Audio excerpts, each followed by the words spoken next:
Hello students, SV academy Rawla के online platform पर online classes में आपका बहुत बहुत स्वागत है। जैसा कि हम पढ़ रहे थे कक्षा 12 की अनिवार्य हिंदी पुस्तक सृजन का लेसन नंबर 13 सफल प्रजातंत्रवाद के लिए आवश्यक बातें, इसमें हम पढ़ रहे थे किस प्रकार से जो इंग्लैंड की पद्धति थी और इसकी शोरी अमेरिका की पद्धति थी कि वहाँ किस प्रकार से लोकतंत्र की स्थापना होने के बावजूद भी तानाशाह शासन था, क्योंकि एक सरकार आती थी तो उससे पूर्व वाली सरकार के अंतर्गत जितने भी कर्मचारी नियुक्त होते थे सब के सबों को सभी को उनके पदों से हटा दिया जाता था और नए कर्मचारी नियुक्त कर दिए जाते थे। और इस पद्धति को बाद में धीरे धीरे अमेरिकन लोगों ने, वहाँ के तंत्र ने उसको बंद किया, ख़त्म किया और उसको उस शासन पद्धति को विकृत पद्धति के नाम से जाना जाता था। विकृत पद्धति के नाम से वो प्रसिद्ध थी।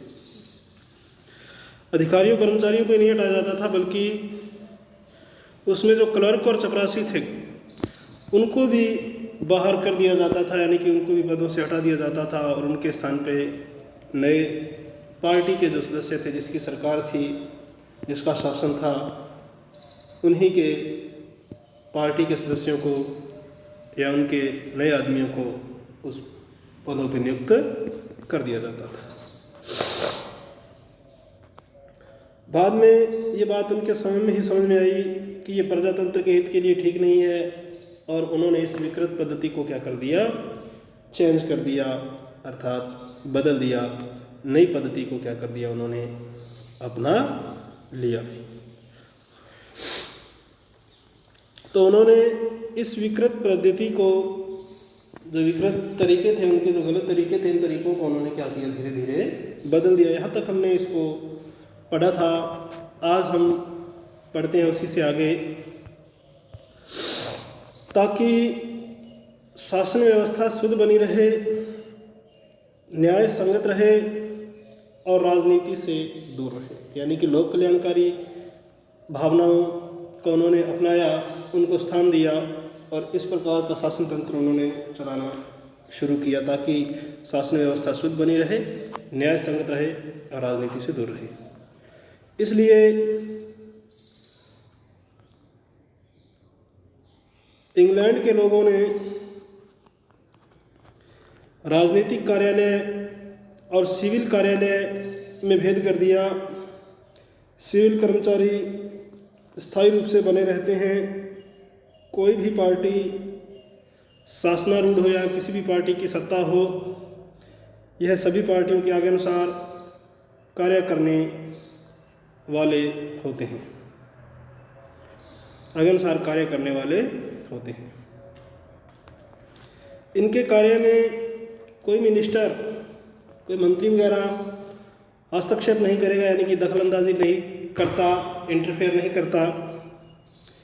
जब हमारे देश में ब्रिटेन के लोगों का शासन था, जब हमारे देश में भी ब्रिटेन के लोगों का शासन था, तो यहाँ भी यही बात प्रचलित थी। तो यहाँ भी यही बात प्रचलित थी, यानी कि ऐसी बात चलती थी। मुझे स्पष्ट रूप में एक अनुभव याद आ रहा है। मुझे इसके उदाहरण के रूप में एक अनुभव याद आ रहा है। लेखक B.R. अम्बेडकर को मुझे स्पष्ट रूप से एक अनुभव याद आ रहा है जो मुझे उस समय हुआ। वो अनुभव कौन सा है?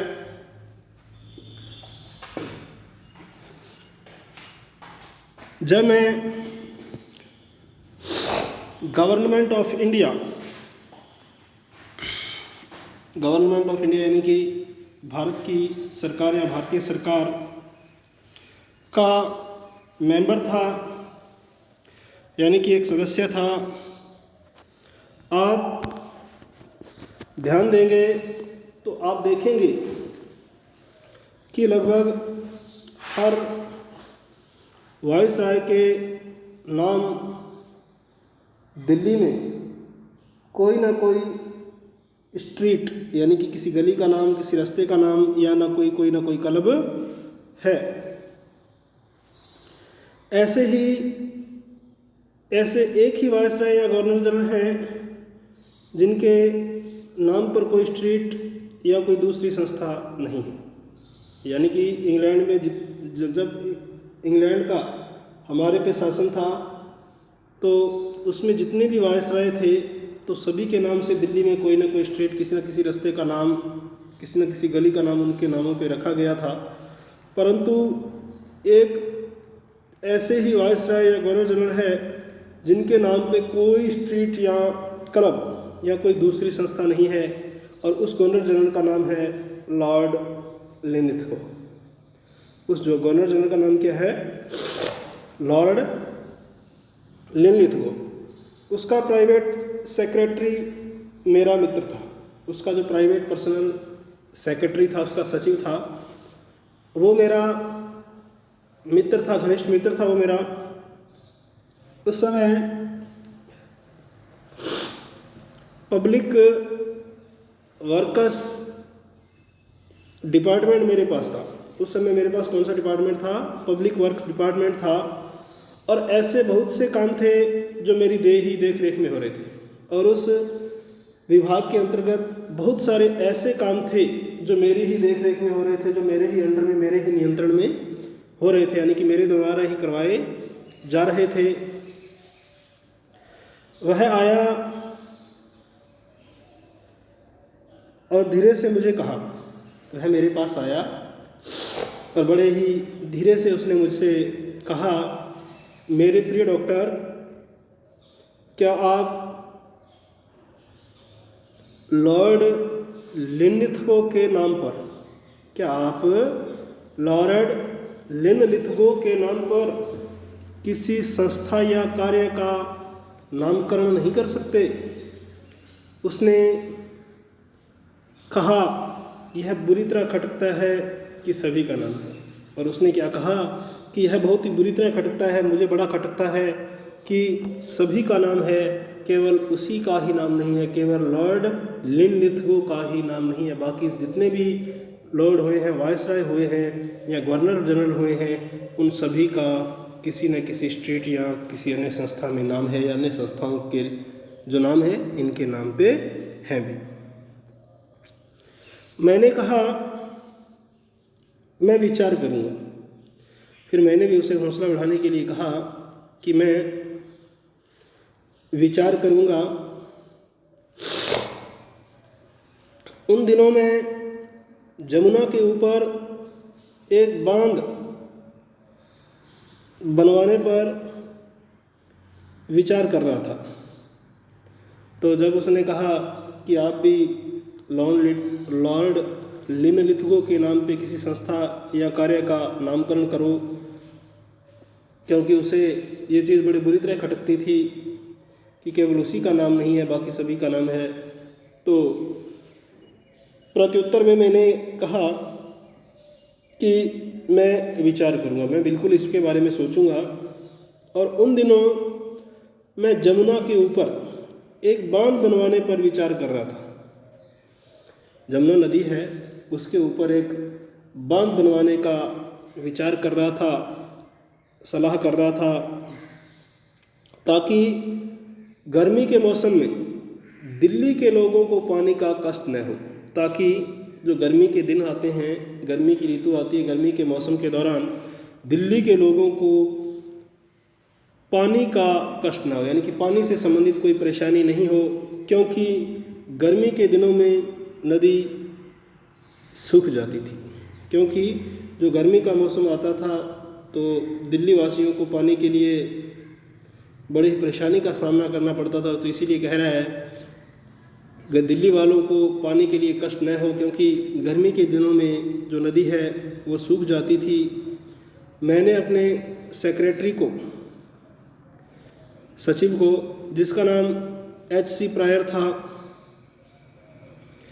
जो एक यूरोपियन था, कहा, प्रायर महाशय, वायसराय के सेक्रेटरी ने मुझे यह बात कही है।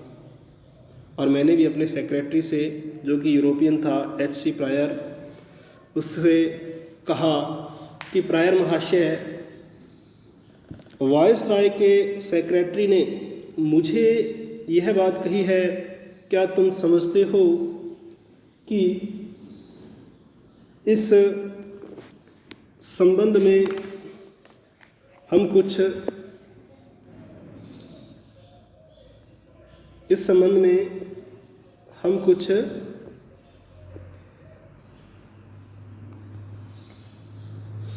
कर सकते हैं?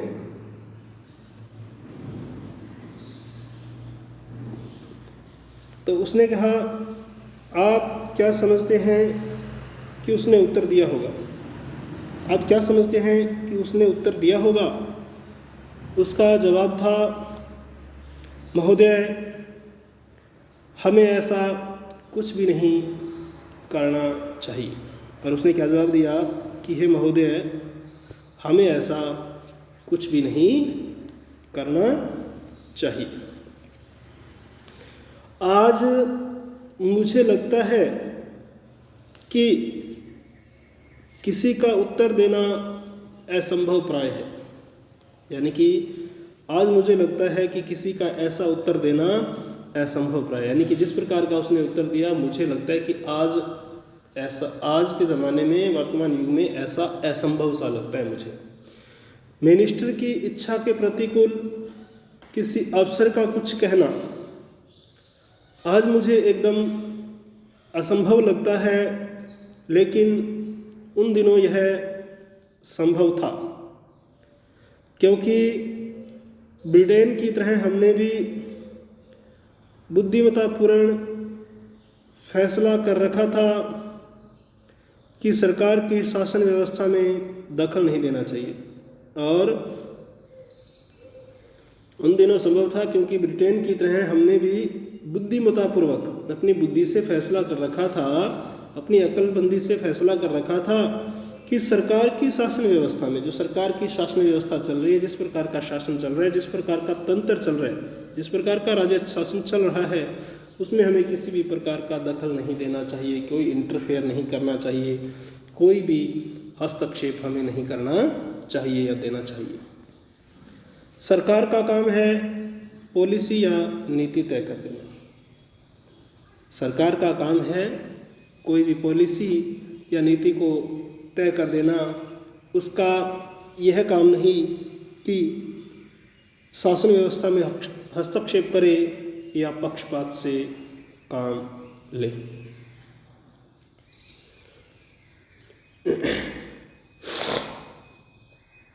यह बात महत्वपूर्ण है। मुझे लगता है कि अब हम उस परंपरा से, उस रीति से, उस एक प्रकार के रिवाज से दूर हटते जा रहे हैं, और कहीं ऐसा न हो कि हम इस मर्यादा का, इस आधार का एकदम कहीं परित्याग कर दें, इसको त्याग कर दें। यानी कि वर्तमान में ऐसा नहीं हो रहा है। आगे है, मेरे मत के अनुसार प्रजातंत्रवाद के सफल संचालन के लिए चौथी शर्त आवश्यक है। चौथी शर्त आवश्यक है वह है कि हम विधान संबंधी नैतिकता का पालन करें। जो विधान बनाए गए हैं, जो नीति नियम बनाए गए हैं, उनका बड़ी ही नैतिकता से क्या करें, पालन करें, बड़ी ही ईमानदारी पूर्वक उनका पालन करें। बहुत से लोगों के मन में विधान के लिए बड़ा उत्साह है, बड़ा जोश है। मैं उन लोगों में से हूँ जो वर्तमान विधान को,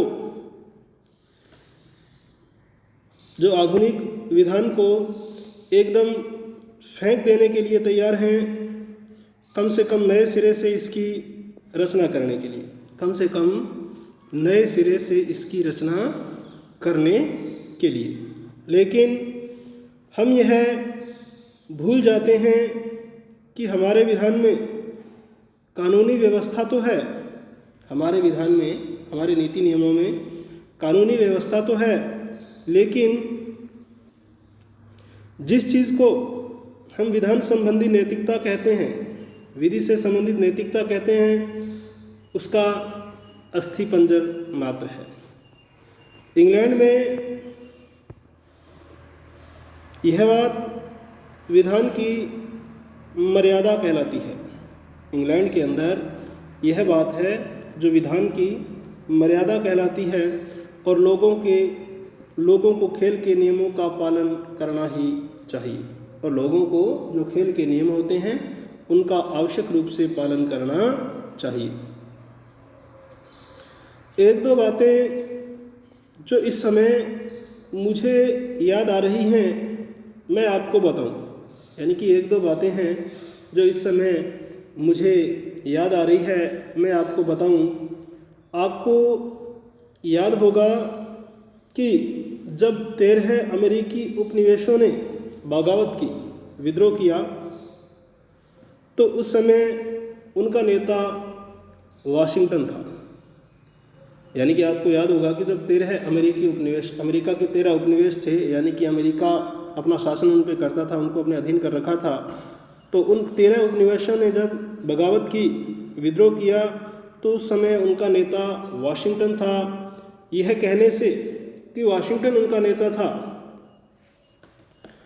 अमेरिकी जीवन में जो उसका वास्तविक स्थान था हमें स्पष्ट नहीं होता है, हमें पूर्ण उसकी जानकारी प्राप्त नहीं होती। वाशिंगटन उनका देवता था, वाशिंगटन उनका भगवान था। यानी कि वाशिंगटन को जब हम पढ़ते हैं अमेरिका से संबंधित करते हुए, तो वाशिंगटन उनका नेता था, और अमेरिकी जीवन में उसका वास्तविक स्थान था हमें स्पष्ट नहीं पता है, परंतु वाशिंगटन उनका देवता था, वाशिंगटन उनका भगवान था। यदि आप उसका जीवन चरित्र और इतिहास पढ़ें तो मालूम होगा कि विधान की रचना होने पर वाशिंगटन ही अमेरिका का प्रथम प्रेसिडेंट यानी कि राष्ट्रपति चुना गया था। तब जब उसकी अवधि समाप्त हो गई, यानी कि जब उसके शासन तंत्र के जो निर्धारित 4 वर्ष थे वो पूरे हो गए, तो क्या हुआ, उसने दूसरी बार प्रेसिडेंट के पद के लिए खड़े होने से इनकार कर दिया। उसने क्या किया कि जब उसके शासन की जो अवधि थी वो पूर्ण हो गई, तो दूसरी बार प्रेसिडेंट पद के लिए उन्होंने खड़े होने से क्या कर दिया, इनकार कर दिया, साफ मना कर दिया। मुझे इसमें कुछ भी संदेह नहीं है, मुझे इसमें किसी प्रकार की कोई शंका नहीं है, किसी प्रकार का कोई डाउट नहीं है कि यदि वाशिंगटन 10 बार भी प्रेसिडेंट पद के लिए खड़ा हुआ होता तो वह हर बार सर्वसम्मति से निर्विरोध चुना जाता। यानी कि इस प्रकार का उसका व्यक्तित्व था। और लेकिन दूसरी बार उसने खड़ा होने से इनकार कर दिया। जब उससे इसका कारण पूछा गया तो उसका उत्तर था प्रियवर, आप भूल गए कि हमने इस विधान को किस उद्देश्य की पूर्ति के लिए बनाया है। किस उद्देश्य की पूर्ति के लिए हमने इसको बनाया है। तो आज के लिए स्टूडेंट्स इतना ही जो इसका उद्देश्य था, इसको हम आगामी ऑनलाइन क्लास के दौरान पढ़ेंगे। आज के लिए इतना ही। बहुत बहुत धन्यवाद। जय हिंद, जय भारत।